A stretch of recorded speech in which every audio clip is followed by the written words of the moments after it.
Salut à tous, c'est Axel. Aujourd'hui je vais tester pour vous le LG G6, mais avant de commencer cette vidéo, je voulais simplement vous dire que ça faisait plusieurs semaines que je réfléchissais à lancer une chaîne YouTube dédiée au sport et surtout au VTT, qui est une de mes passions. Et je viens enfin de le faire, je suis vraiment content et je vais faire pas mal de vidéos, donc je vous invite à regarder dans la description si ça vous intéresse, vous pouvez vous abonner. Bon, parlons franchement, l'année dernière le G5 ça n'a pas vraiment été ça, ils ont essayé un truc un peu modulaire, même soi-disant très modulaire, on n'en a pas beaucoup entendu parler finalement de tout ce système derrière, les gens ont trouvé que c'était trop complexe, trop fragile, bref, ça a été un semi-flop on va dire, et là du coup avec ce G6 ils arrivent avec une nouvelle approche.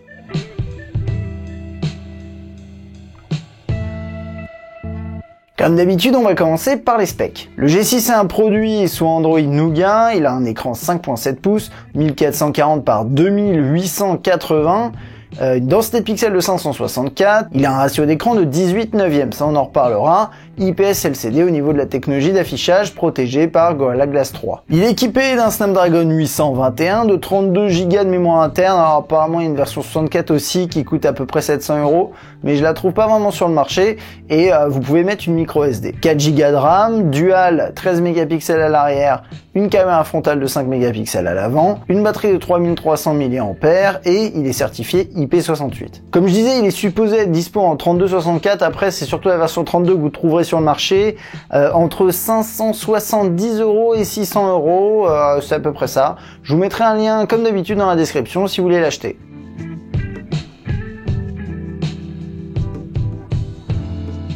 Je vais vous parler design et ergonomie. Avec le G6, d'un point de vue design, LG a souhaité vraiment marquer un grand changement. C'est un petit peu comme HTC avec le U, Ultra, etc. Sauf que cette fois, je trouve que c'est quand même réussi. On a donc un produit qui a un design qui est sensiblement différent du G5, avec des coins arrondis. Il est très plat de face, donc pas incurvé sur le haut comme l'était le G5, légèrement incurvé par contre à l'arrière au niveau de sa coque. Il est dispo en noir, blanc et gris. Il est moins élégant on peut dire que la concurrence, par exemple par rapport à un S8, si on aime bien les formes un petit peu galées du S8, on le trouvera un peu moins intéressant puisqu'il a des tranches vraiment carré, il est en alu, brossé, avec des chanfreins, c'est un peu plus classique, mais tout en étant différent pour une raison simple, c'est qu'à l'instar du S8 de Samsung, on a ce système d'écran qui prend vraiment toute la surface, la majorité de l'espace à l'avant du produit. Donc forcément il fait moins plastique que son prédécesseur, il fait également plus costaud, il est un peu plus lourd également, c'est un ensemble d'éléments. Bien entendu donc on a des bordures fines, que ce soit sur les côtés ou sur le dessus, l'espace en haut est vraiment fin avec la sortie audio, différents capteurs et l'optique frontale. En dessous de l'écran on n'a pas de touche, on a juste le logo LG et un espace qui est quand même vraiment petit. Sur la droite on a le tiroir pour mettre la SIM et la micro SD. À l'opposé les boutons de volume. Sur le dessus le jack 3.5 mm, un micro et en dessous le second micro principal, l'USB de type C et un haut-parleur. À l'arrière on a cette coque qui est légèrement incurvée sur les côtés, double optique, je vous expliquerai pourquoi c'est intéressant, le flash LED, le bouton on-off verrouillé déverrouillé qui est à l'arrière, ça c'est une particularité de LG, et il y a également un scanner d'empreinte digitale qui est derrière ce bouton. LG avait l'habitude de nous proposer une batterie amovible depuis plusieurs années, c'était d'ailleurs une des forces des produits de ces terminaux, désormais avec le G6 c'est terminé. Pour côté ergonomie, ça donne quoi? On a quand même un grand écran de 5.7 pouces, il a un plus grand écran que son prédécesseur mais moins large puisque on a un écran avec un ratio atypique de 18/9. Comme les tranches sont droites, il tient bien en main, même si c'est un peu plus agressif entre guillemets qu'un produit plus arrondi, encore une fois je fais la comparaison avec le S8, mais au moins il y a un côté rassurant, c'est-à-dire que quand vous l'agrippez, vous êtes vraiment sûr de l'avoir en main, il n'y a pas de problème, il va pas bouger. Le bouton à l'arrière ça peut sembler un peu étrange, mais LG l'a testé depuis plusieurs années et il s'avère que c'est quand même bien pensé à l'utilisation, il n'y a vraiment aucun problème. Au final, l'index tombe dessus très facilement, et d'autant plus intéressant qu'il y a un scanner d'empreinte digitale derrière. Bon, par contre, sans surprise, c'est un écran de 5.7 pouces, c'est quand même un format qui est haut. De fait, c'est difficile d'aller chercher tous les éléments qui sont en haut de l'interface à une main, mais bon, ça c'est un classique pour ce type de produit.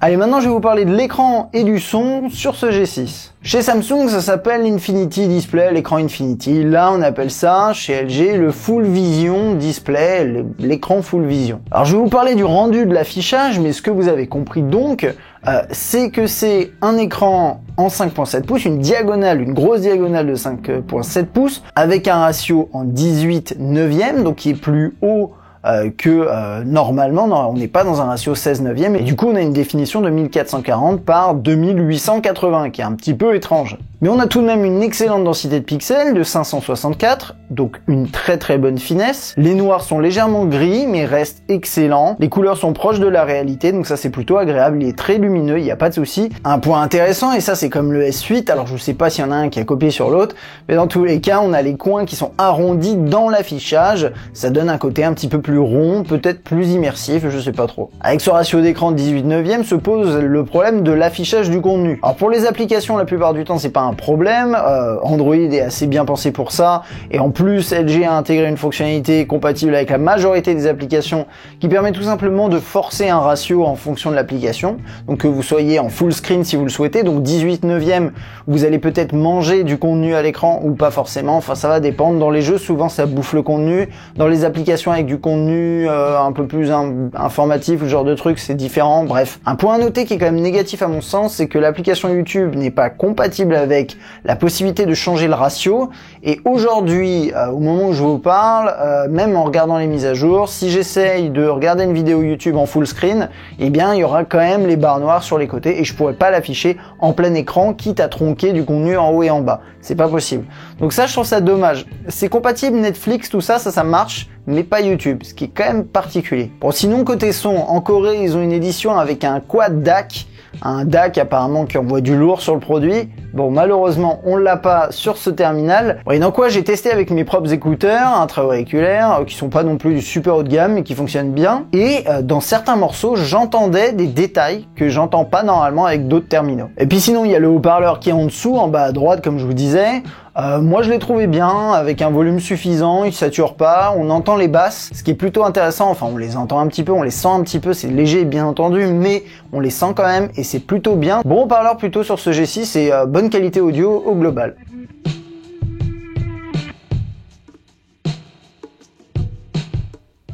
Et si on parlait des fonctionnalités sur ce G6, G6 il tourne sous Android Nougat avec une surcouche proposée par LG qui ressemble beaucoup à ce qu'on avait l'année dernière sur le G5. On a une base Android plutôt solide avec toutes les fonctionnalités que vous connaissez dans Android, et je vais pas rentrer dans les détails là-dedans. Concrètement, l'interface, elle est pas moche, c'est pas la plus esthétique je trouve, mais elle est loin d'être laide. On a des belles interfaces dans certaines applications de base, et puis bien sûr j'entrerai dans le détail pour la suite, et il y a des fonctionnalités en plus qui ont été bien sûr rajoutées par LG. On va se concentrer plutôt là-dessus du coup. Bon, déjà parlons rapidement du scanner d'empreinte digitale. Il est placé à l'arrière, facilement accessible, et il marche très très bien. Il permet tout simplement de déverrouiller le terminal, de manière sécurisée donc, et également d'accéder à certains contenus que vous aurez verrouillés par exemple dans la galerie ou dans l'application de mémo. On retrouve le Always On Display qui affiche la date, les notifications, l'heure, le niveau d'autonomie restant sur l'écran même quand celui-ci est éteint, donc ça c'est plutôt sympa. Et pour déverrouiller l'écran, vous avez toujours le double tap, double appui sur l'écran classique, et vous avez aussi Knock Code, qui est un truc qui est quand même bien. C'est en fait vous déterminez des zones de l'écran sur lesquelles vous devez taper à la suite pour déverrouiller l'écran. Et en fait, même quand l'écran est en veille, ça fonctionne, et ça fonctionne de manière sécurisée. C'est plutôt sympa. On retrouve dans le terminal un système de thèmes avec une plateforme où vous pourrez en télécharger, et puis quelques thèmes qui sont préchargés sur le produit. Classique de chez LG, les touches de manipulation d'interface peuvent être customisées, donc vous pouvez les changer de sens, etc. On retrouve comme sur le G5 l'application Smart Bulletin, qui est une sorte d'écran qu'on trouve sur la gauche de l'accueil avec votre lecteur musical, votre suivi d'objectifs de pas, l'agenda, etc., etc. C'est pas forcément très intéressant, mais ça charge assez rapidement. Il n'y a pas, comme sur certains produits de la concurrence, des actualités sélectionnées par le constructeur, etc. Du coup, ça fait que, bon, c'est des petits widgets en accès rapide, et vous pouvez, si vous voulez, désactiver ça. Il n'y a aucune obligation de l'utiliser. Sans surprise, on retrouve le mode multi-window, qui est maintenant natif dans Nougat, qui est implémenté de différentes façons selon les constructeurs. Et là, c'est assez simple. Vous appuyez sur multitâche, vous sélectionnez les applications que vous souhaitez mettre en multi-window. Toutes ne sont pas compatibles, mais j'ai l'impression qu'il y en a plus que sur certains produits de la concurrence, donc ça c'est pas mal. Un truc que j'ai trouvé sympa également, et qu'on voyait sur pas mal de produits il y a quelques années, que ça a disparu finalement, je ne sais pas pourquoi. Dans par exemple l'application email ou l'application agenda, dans la musique, dans l'application téléphonie, quand vous passez en paysage, vous avez ce qu'on appelle une vue fractionnée, où vous avez finalement un contenu d'un côté et un contenu de l'autre. Donc typiquement, je suis dans les mails, et ben je vais avoir les sujets à gauche et le mail à droite. Ça paraît bête, mais maintenant qu'on a des grands écrans, des vraiment grands écrans, ça a du sens. Et là, on l'a ici, et c'est plutôt bien fait. En plus, c'est en full screen la plupart du temps, donc ça c'est top. On retrouve l'application Quick Memo Plus de chez LG, qui permet rapidement de prendre des notes avec un accès rapide dans le tiroir des notifications d'ailleurs. Et puis il y a une fonction qui est assez unique, c'est le seul produit que je crois qui fait ça, c'est que vous pouvez prendre des captures d'écran étendues à partir de cette application-là. Donc par exemple, si vous voulez prendre tout un site internet de haut en bas, vous pouvez le faire avec cette application de mémo. Alors sur ce produit, on a des micros qui permettent d'enregistrer du son en très bonne qualité, et ça on le verra dans l'appareil photo, mais il y a une application qui est préinstallée par LG qui permet tout simplement d'enregistrer du son. C'est comme un dictaphone, mais qui prend en compte le fait qu'on a ce système en haute définition. On a aussi une application de tracking santé qui s'appelle LG Health. Dedans on retrouve le classique, le tracking des pas, vous pouvez lancer des activités, le tracking du poids éventuellement, c'est ce genre de choses. Classique aussi, on retrouve ce que certains appellent le gestionnaire de téléphone, d'autres appellent Boost Plus, enfin là ça s'appelle le Smart Doctor, et dedans vous pouvez gérer l'énergie, vous pouvez gérer la mémoire, etc. Bref, c'est classique ça. Et puis rapidement pour finir, on trouve dedans une application qui s'appelle LG Mobile Switch, qui permet très facilement de basculer d'un ancien produit à celui-ci, donc ça c'est un classique, on le trouve pas non plus sur tous les smartphones. On a le Friends Manager qui est un peu un vestige du G5, qui permettait de gérer les accessoires liés au G5, donc je sais pas pourquoi c'est toujours là, peut-être que ça fonctionne toujours avec les accessoires, à mon avis oui. Et puis on a les Smart Settings qui permettent de définir des paramètres en fonction de conditions. Exemple, vous êtes chez vous, est-ce que le Bluetooth doit être activé, est-ce que le Wi-Fi doit être activé, vous branchez des écouteurs, quelle application doit se lancer, c'est ce genre de choses. Et puis pour terminer, et pas des moindres, en termes de fonctionnalité, c'est quand même pas rien, c'est l'appareil photo. Par défaut, vous avez un raccourci de base, si vous appuyez 2 fois sur volume bas, et ben ça va lancer l'APN, donc ça c'est pratique. Après dans l'interface, vous constaterez qu'il y a pas mal de choses. On a déjà pour commencer cette fonction qu'on trouve chez LG depuis un certain temps et qui utilise la double optique, c'est la possibilité d'avoir un angle plus serré, classique, et un angle plus large. En l'occurrence à l'arrière, on passe de 71 degrés à 125, donc ça permet tout simplement d'agrandir, d'avoir plus d'éléments, mais en ayant un léger effet fisheye quand même. Et pour l'avant, on passe de 82 à 100, mais cette fois c'est différent, je pense que c'est un système géré d'un point de vue logiciel pour l'avant, puisqu'il n'y a qu'une optique à l'avant. On a plusieurs modes et c'est vraiment intéressant, un mode normal automatique, un mode carré qui est optimisé clairement pour les réseaux sociaux de type Instagram et qui va vous permettre typiquement, vous prenez une photo, vous pouvez voir directement la photo que vous venez de prendre juste au-dessus dans le même écran, puisque c'est un format carré, ça rentre en hauteur. Vous pouvez créer des grilles avec différentes compositions, la prise de vue avec des repères en fond, avec une opacité rabaissée, ce genre de choses. Vous avez un mode manuel avec pas mal de fonctionnalités, notamment un histogramme, donc ça c'est vraiment pas mal. Pareil, la vidéo, c'est possible de capturer en manuel, et il y a un truc que j'ai trouvé vraiment sympa à implémenter sur ce produit, c'est d'avoir le focus picking en focus manuel. Donc c'est-à-dire que vous allez pouvoir régler réellement le focus de manière manuelle, à la fois en vidéo et en photo, avec un indicateur visuel, enfin bref, moi je trouve ça très bien. En plus de ça, en vidéo, en mode manuel, vous pouvez régler des paramètres de son, notamment, il y a pas mal de choses, mais les paramètres de son, typiquement, vous voulez un système coupe-vent, vous voulez ajouter du gain au niveau du son, ce genre de choses. Et c'est assez incroyable finalement, parce qu'il n'y a pas beaucoup de produits aujourd'hui sur le marché qui permettent d'aller aussi loin. Après, on a différents effets, on a notamment un mode pop-out qui va mixer le large et le moins large pour faire une photo un peu particulière. On a également un mode slow motion, enfin tout ça pour vous dire, on a une interface qui est vraiment complète, qui marche très bien avec des fonctions avancées sur ce LG G6.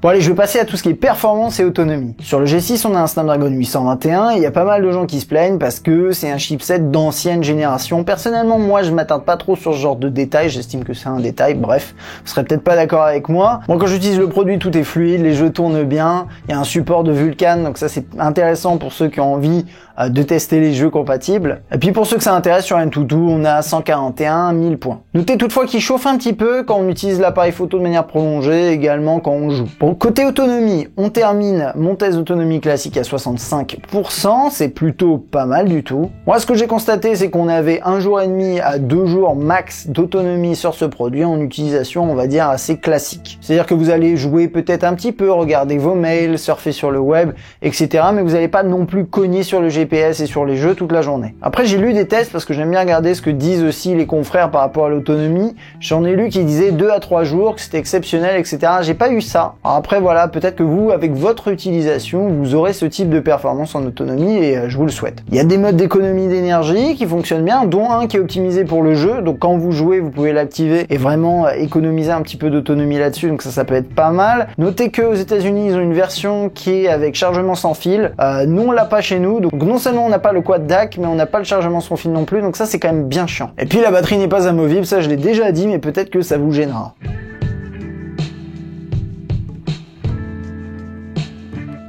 Côté qualité photo et vidéo. Moi, ce que j'ai constaté en photo comme en vidéo, c'est que l'interface est vraiment complète, elle est réactive, tout marche très bien. Bon, bref, c'est pas lié à la qualité, mais c'est important. 2 jours en photo, on a les 2 modes d'angle qui sont intéressants. La balance des blancs est juste, la température est bonne de fait, des couleurs sont fiables. On a une image qui est très nette, qui est peut-être un petit peu trop nette d'ailleurs quand on compare à d'autres produits, donc ça c'est à voir, il y a peut-être un effet logiciel qui rajoute de la netteté, mais ça fait qu'on a quand même pas mal de détails. Bon, après c'est un rendu qu'on aime ou qu'on n'aime pas. En conditions plus sombres, c'est plus flou, c'est plus bruité, c'est acceptable toutefois. En vidéo, le son est bon, il y a un peu de souffle, mais il faut pousser le volume un peu à fond pour l'entendre. 2 jours, on a de belles couleurs, la balance des blancs est vraiment au top, et le focus est rapide. Pareil, en conditions plus compliquées, le focus reste rapide, mais par contre, logiquement, là, c'est un peu plus bruité et un peu plus flou.